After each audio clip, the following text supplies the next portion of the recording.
G'day guys, my name is Paul and welcome to another episode of Wasolo. Today we are down in the southwest between Northcliffe and Pemberton at a place called, I'll get it in camera, Moons Crossing. Now, not really a four-wheel drive track, limestone track down to here. There is a river crossing to go across. From memory, it's not that deep. Not a big challenge, but there are two campsites right on the river, a nice one on the far side and a small one on this side.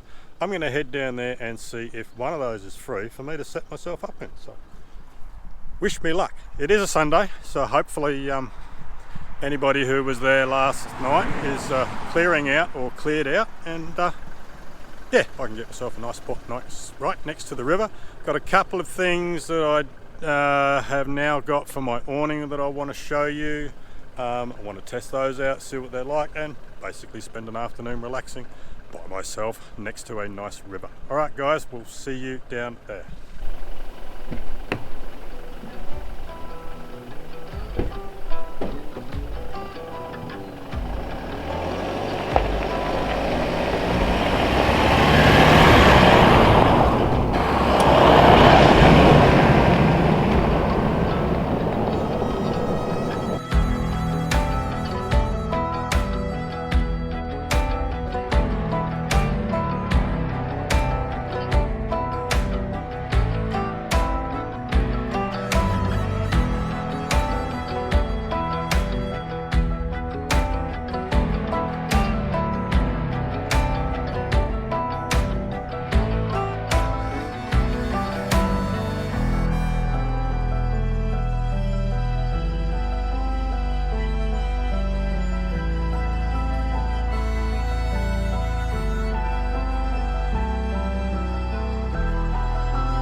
Alrighty, well, it looks like I have scored the campsite on the Pemberton side of the river. There is someone camped on the rocks on the crossing over there, and the other campsite on the other side is also free. So, scored the one I wanted, and I'm right next to the river. Here it is.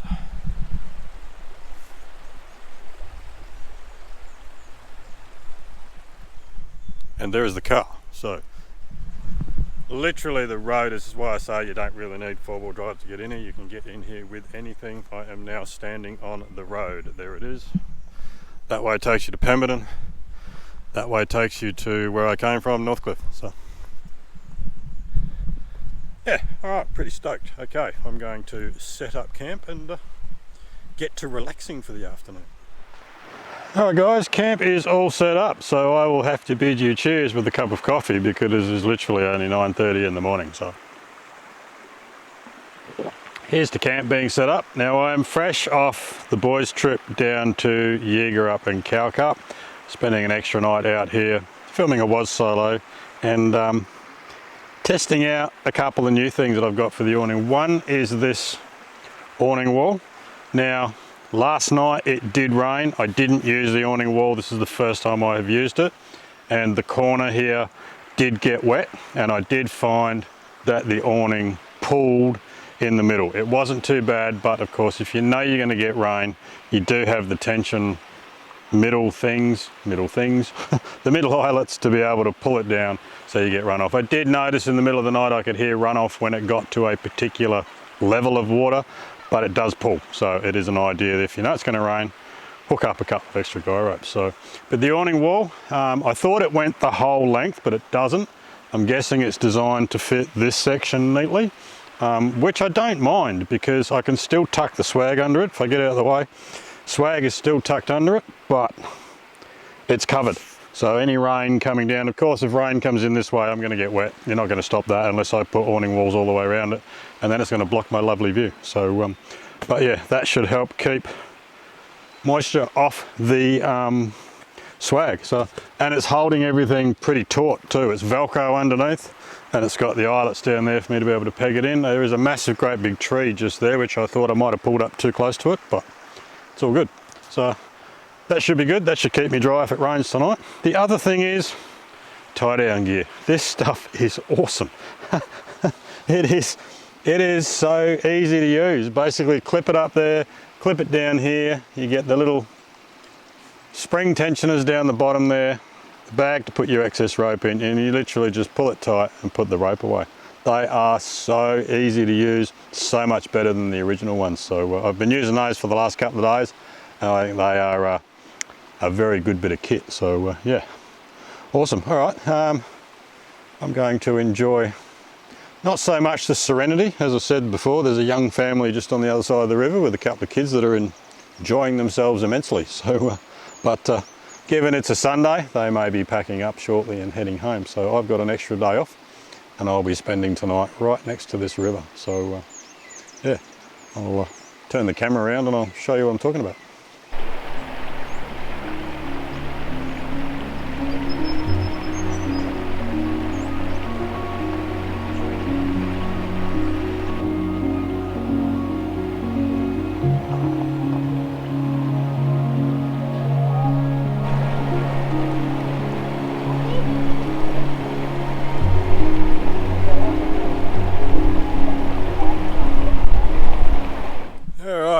Settled in now, waiting for the ginger beer clock to set in, which won't be long, I'll give you the tip. And just went for a little bit of a walk just to have a look around, and there's a bigger campsite just a little bit further up the road here. I'll spin you around and show you. So yeah, that's the road that takes you to Pemberton up there, and just on my left here is a bigger campsite, because I thought I'd grabbed the main campsite on the other side, but I didn't realise there was this bigger one here. So, only issue is it doesn't have a waterfront view like mine does. But I do remember Pete, if you're watching, from Wacker, he and his crew came down here one night after a trip through the summertime track, and that I think it was, and I was kind of thinking when the spot that I was camped in is like, how the bloody hell did they all fit in that spot? And this must have been in here. So yeah, so there's this is a pretty big spot. You'll get easy half a dozen vehicles in here if you wanted to, and I reckon I got the pick of the spots over here. So a little bit further to the right, and that's me down there. And there's this awesome tree here, right? So gonna go and check it out.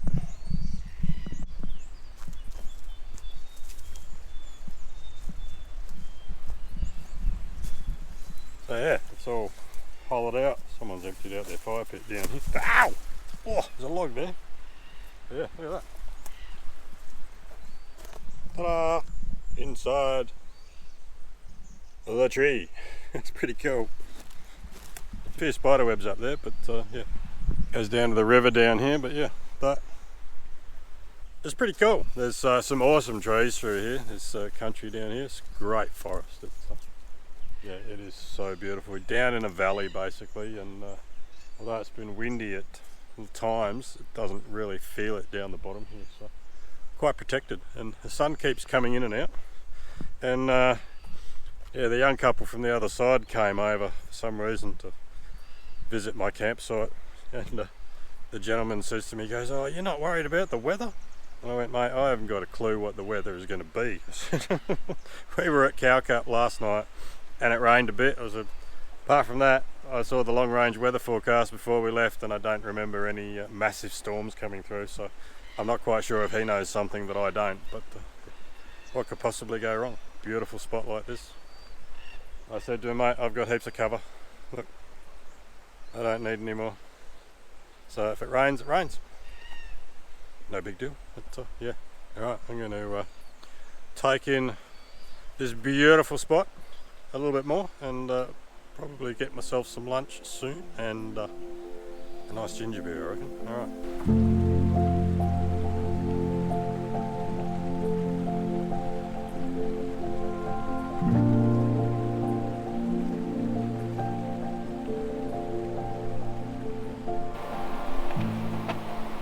I can't wait any longer. It's past 11 o'clock. That is close enough in my book. So I have 2 ginger beers left in the fridge. Oops. Really only had one. So it is ginger beer time. So cheers. Let's come over here and I'll just have a chat about something I've noticed down here in the southwest. Alright, one thing I have noticed down here in the southwest, now as I alluded earlier, this is the 3rd day out on the road, a couple of days out with the boys filming the previous series that you've watched, and out here by myself filming this episode of Wasolo. And one thing I've noticed which is really pleasing, and I guess it's because we are so far from Perth, 3 different campsites, very little rubbish. Now I know I arced on a bit the last Wasolo episode about the amount of toilet paper and rubbish that was left lying around, but the last 3 campsites I've been to on this particular trip, get hit by stuff coming from the trees, yeah, very little rubbish. The first campsite we went to, I think there was a couple of bits of paper which we picked up. The wind has suddenly picked up here, just as I want to film something. And yeah, so a couple of bits of paper which we picked up. The second campsite, no rubbish at all. There was half a fishing rod and it looked like somebody had accidentally left it leaning up against a tree. So half a fishing rod, that was it. Not one speck of rubbish in that campsite, all the 3 campsites at the top of Calcup here. And this one here, I picked up a broken cable tie. That's it. There is no rubbish here at all. The other campsite over there, no rubbish.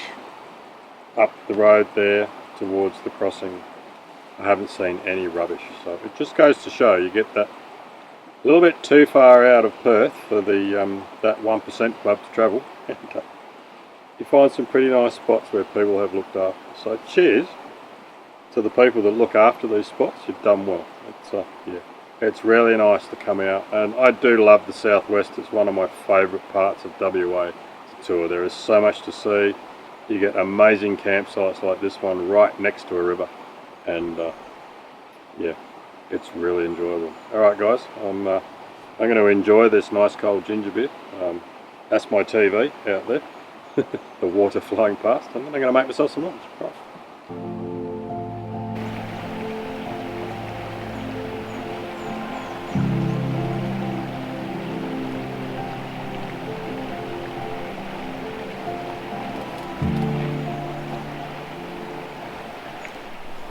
Alright, time for some lunch. Something quick and simple.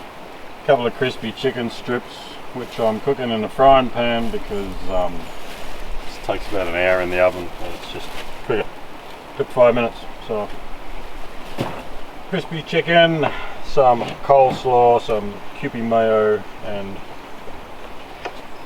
some barbecue sauce. Will do me for lunch, I think. Just had a very slight misty shower of rain come through, but nothing too exciting.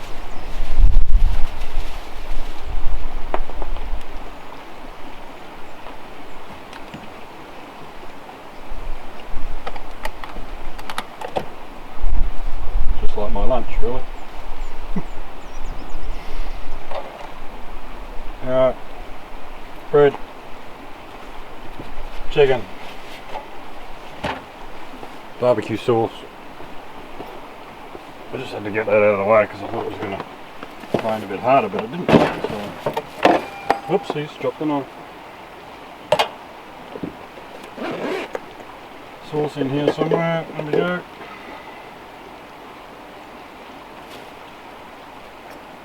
Some sauce.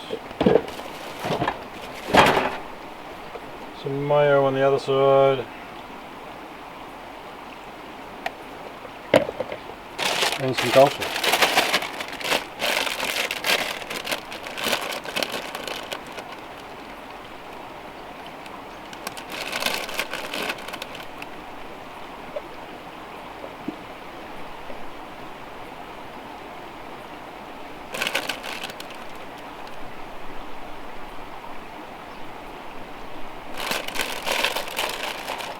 there we go. Simple as.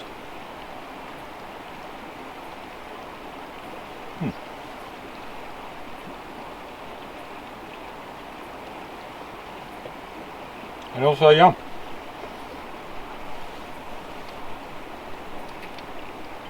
I'm going to smash that down. I'm just going to veg out for the rest of the afternoon, so there's nothing else to see here really. Cook some dinner tonight. I'm going to do one of Gary's favourites. Gary loves this. Steak and chips, honey. I'm going to do it my way with my little twist. Alright. Alrighty, the sun seems to have come out now for a while, and people that were camped down here on the crossing are actually gone now, so I'll show you a little bit of the crossing. Quite sure where there's a pallet there, but that's river goes up there. It's pretty simple, just rock formation all the way around. It's the road, excuse the wind, it is very windy out here, but there's usually a lot more water around here, but yeah, you can literally walk all the way across. That's the roadway down there, more of the river up there, but you can pretty much walk almost all the way over to here without too much of a drama. And there we go. And that young family were camped right on the edge here, literally. So yeah, obviously breaking up a pallet. Yeah, and the other campsite is just up the top of the hill there on the left hand side. So yeah, I guess you got a rooftop tent, it's alright to park here, but the other campsite's further up the hill. So there you go, that is Moon's Crossing. Come down that road, drive around there. So I'm not quite sure why it's called Moon's Crossing. I might have a look at that up. I've got no internet here, so I might look that up when I get home and see what I can find. But yeah, these rocks are usually pretty slippery. I'm going to try and walk across them. Oh yeah, a little bit slippery, but not too bad.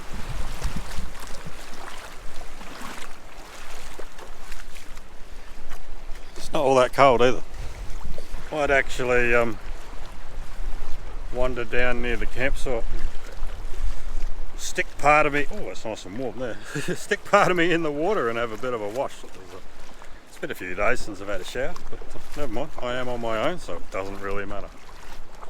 Alright, I'm going to wander back to camp and might crack myself a bourbon, I think.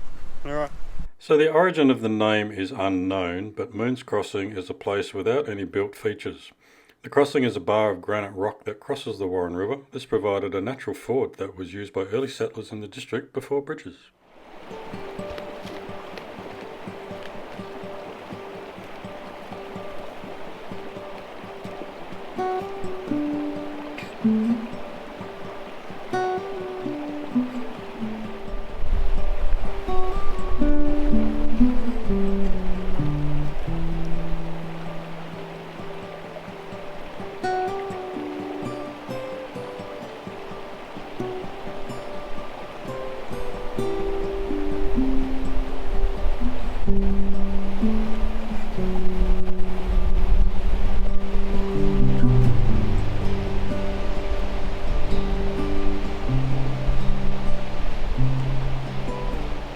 Alrighty, it is that time of day, dinner time. Now, as promised earlier, just for you, Gary, I am going to do steak and chips. However, I'm going to put my little twist on it. So it's going to be a steak and chip burger, just for something different. So we've got, of course, a piece of steak, some chips, onion, some coleslaw, because we've got to make it healthy, you know. Some oil to cook the chips in. A potato bun, a stove that likes to malfunction. Some mayonnaise, some sauce and some salt. So, I'm going to throw it all in here. I'm not going to bore you with the entire cook. I'll show you bits and pieces of it, but I will certainly show you the end result. All right. So first of all, we have chips, we have a pot, and we have some oil. Put them all together and we get, I've got to stop doing that. And we get crispy chips. What else would you get with oil, chips, and a pot? So, there we go. Chips, oil, just the usual vegetable oil, and apply heat. There we go. Alrighty, so the chips have been on for about 5 minutes now. I'm going to apply some oil. I've already chopped up the onions. Oh, it's a bit warm. Already chopped up the onions and put them in the frying pan. Add a bit of olive oil. That is not vegetable oil, that is olive oil. Some salt, because onions like salt and oil. And apply heat on this side. Cook them up, and once they're almost done, I'll chuck the steak in. I might just put some salt on the steak. Steak has been out of the fridge for almost an hour, so it's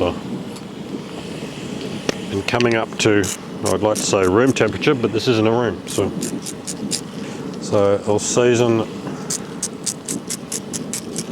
the steak, and we'll chuck that on when the onions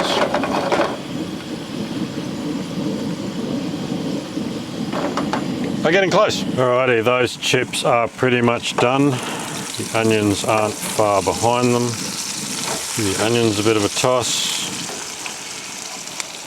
Pull the chips out. They are already crispy. Now that takes about 10 minutes, not even that, from cold oil.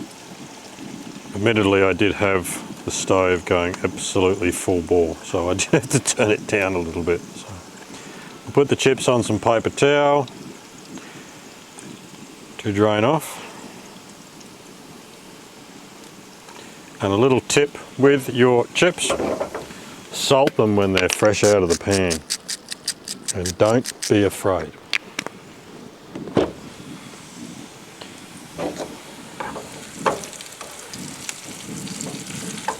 Alright, onions almost done, time to put the steak on. There you go, sizzle sizzle. Steak is pretty much done, so I'm just going to take that off. Put it over here to rest. The onions can come off too, because I'm going to need the pan to toast the bun, and I need to get rid of all the oil. Alright, bun on to toast. Won't take long. Chips are still warm. Oh, perfect. Alright, bun is pretty much toasted. Ooh, a bit warm.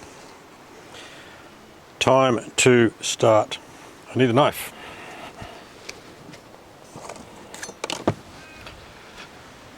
Time to start. Now, where's the base? There it is. A bit of barbecue sauce.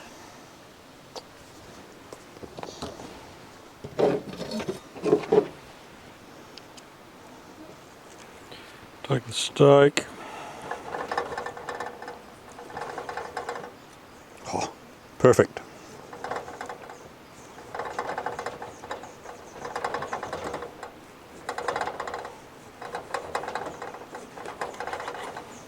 Let's put some steak. Look at that.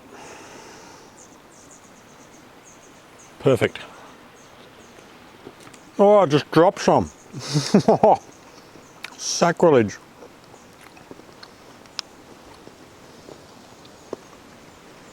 Lucky there's heaps.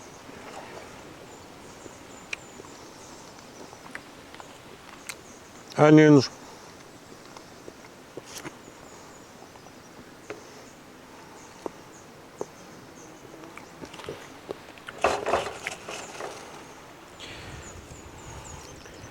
Chips. Steak and chip burger. In case you haven't noticed, I do like chips in my burgers. They're just Top it off.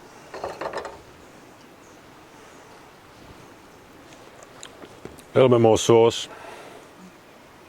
If you remember, I salted the chips beforehand. Some kiwi mayo on the lid.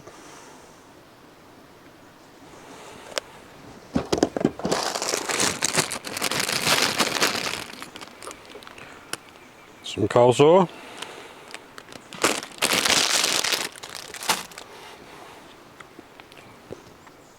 And lid on without making too much mess. Oh.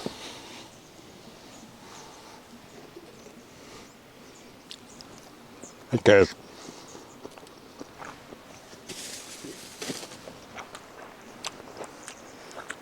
Right, I'm going to clean all that up, show it to the camera, and then I'm going to eat it.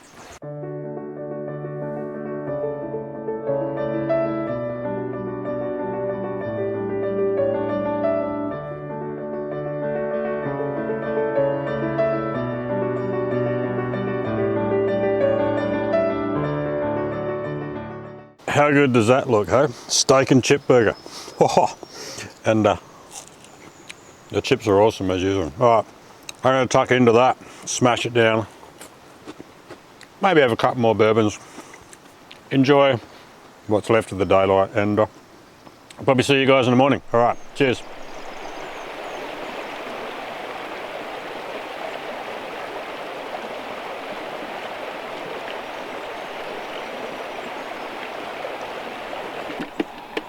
Oh, good morning, guys. Strange motion to be waking up to in the morning. Never mind. Yeah, good night's sleep. The sound of the rapids, frogs and everything was, yeah, wasn't a bad night's sleep, but no chance of sleeping in this morning, so early start, heading home anyway, so just going to quickly have some pancakes for breakfast, pack up, and then we will be,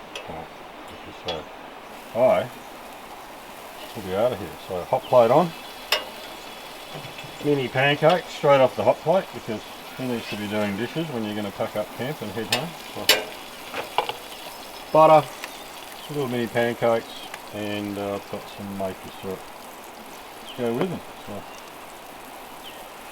quickly cook these up, pack up camp, and head on out of here, and unfortunately tomorrow back to work. But given it is halfway through December, a couple of weeks before we pack up for the Christmas break, so I think I've only got 3 days work and then it's on holidays. Woohoo! So, yeah, alright. Cook these up, smash them down, pack up, and then we'll head on out of here. It's funny how the gas bottle always runs out in the morning when you're about to pack up. Last day. Always runs out. Unbelievable. That's better. Cooking my gas now.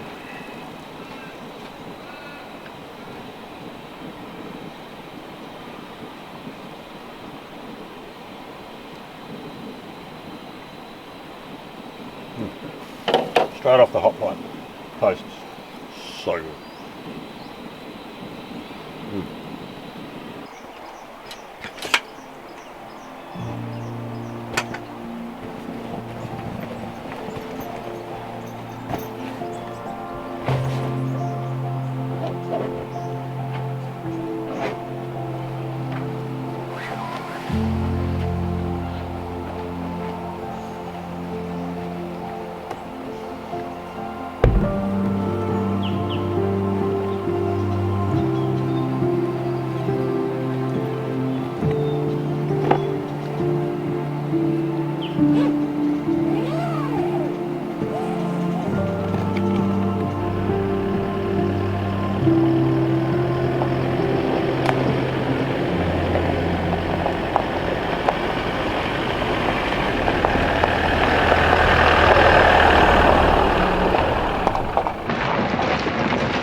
Alrighty guys, that there sign marks the end of this little adventure, Moon's Crossing. What a great little spot. Now disclosure, the spot I was in during the high winds yesterday afternoon, there was a lot of dead sticks and that coming off the trees, landing on the awning roof of the car. So just a little warning there, don't have to camp there if you don't want to, if you don't feel it's safe, but I think as long as you've got cover or it's not windy, you'll be perfectly fine there. There's no major issues. The trees are hundreds of years old. I don't think they're about to fall down anytime soon, but the odd stick landing on the roof of the car does tend to scare the crap out of you when you're not expecting it.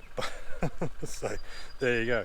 Alright guys, again, something a little different for a Wasolo episode. Not too much four-wheel driving. In fact, I did put it in four-wheel drive going across the crossing because I wasn't quite sure how slippery it would be, but yeah, you don't even really need four-wheel drive to get across there. And a couple of great little campsites, and as you can see, there was another group camped on the rocks this morning when we came through. So yeah, they came through late last night. I only saw 3 other cars and 3 motorbikes come through there the whole time I was there, so not a lot of traffic. So yeah, great little spot. If you want to know exactly where this road here is, that there is the Wheatley Coast Road. If you head that way, you go into Northcliffe, get my arm in shot, Northcliffe, and if you head that way, you're heading towards Manjimup. So there you go.